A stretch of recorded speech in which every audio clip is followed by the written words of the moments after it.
Hello, I'm Ben, and you're watching The PhD Parent. So high levels of anxiety and anxiety disorders are very common across the perinatal period. For more information, you can check out my video in the link below. There's evidence showing that cognitive behavioural therapy, CBT, is an effective treatment for perinatal anxiety. Again, for more information, you can check out my video in the link below. So in the current video, I'm going to try to give you an idea of what CBT for perinatal anxiety might look like. So as the name suggests, CBT is partly focused on cognitions, your thoughts, and partly focused on behaviour. In this video, I'm just going to describe the cognitive parts of CBT. The reason for this is that in another video which looks at perinatal OCD, again check out the video down below, I described the behavioural parts of CBT. So rather than doubling up, I figure people can just look at this other video to get an idea of the behavioural part of CBT in the context of perinatal anxiety. So onto the cognitive part of CBT for perinatal anxiety. So a key principle in CBT is that while the situations and events we encounter influence how we feel and behave, the way that we perceive or construe these situations and events also plays a major role in how we feel and behave. A good way to illustrate this idea is in the context of specific phobias, and I'm going to go with needle phobia. So suppose you have two women, Jane and Jill. Now suppose they're both sitting in the waiting room at the doctor's office, about to have a needle as part of a prenatal checkup. Jane is highly anxious, fidgety, and constantly checking the clock. Jill, on the other hand, is calm and relaxed. So the situation is exactly the same for both of them. So the situation can't explain the differences in their emotions and behaviour. So if it's not the situation, then what else can explain the differences? The answer, at least according to CBT, is what Jane and Jill are thinking. For example, while Jill may be thinking it'll be good to get this needle so I can get the results of this test, Jane may instead be thinking this needle is going to be so painful, it's going to hurt so much, I hate needles. So no wonder Jane is feeling anxious. Anyone who was thinking the same way would feel anxious. So the moral of the story is that our thoughts play a major role in how we feel and behave. Now, people who suffer with anxiety tend to experience distorted thoughts in the sense that these thoughts are not an accurate representation of the way the world is.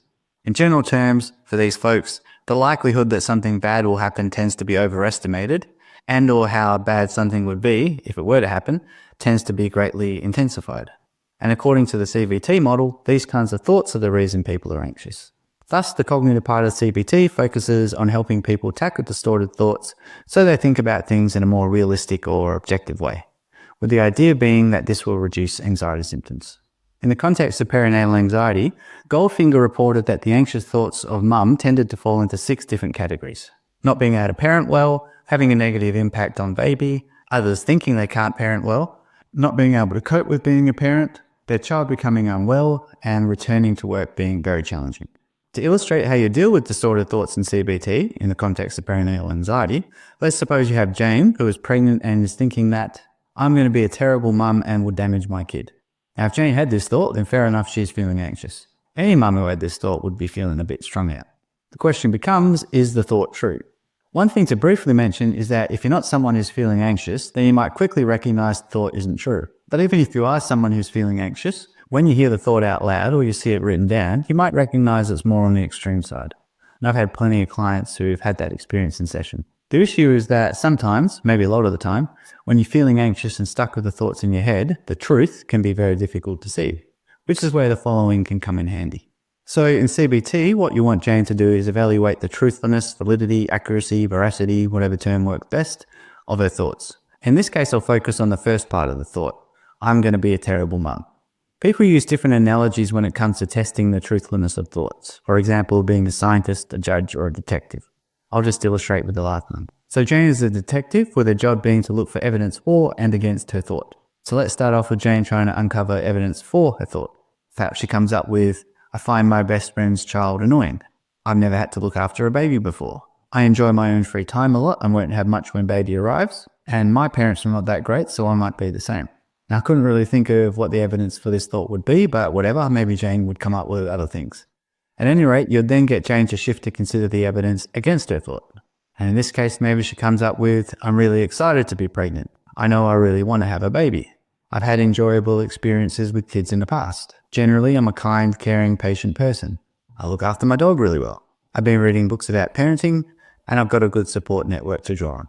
So after collecting the evidence for and against the thought, Jane then needs to revisit her original thought. That is, considering this evidence, how likely is it that the thought is true?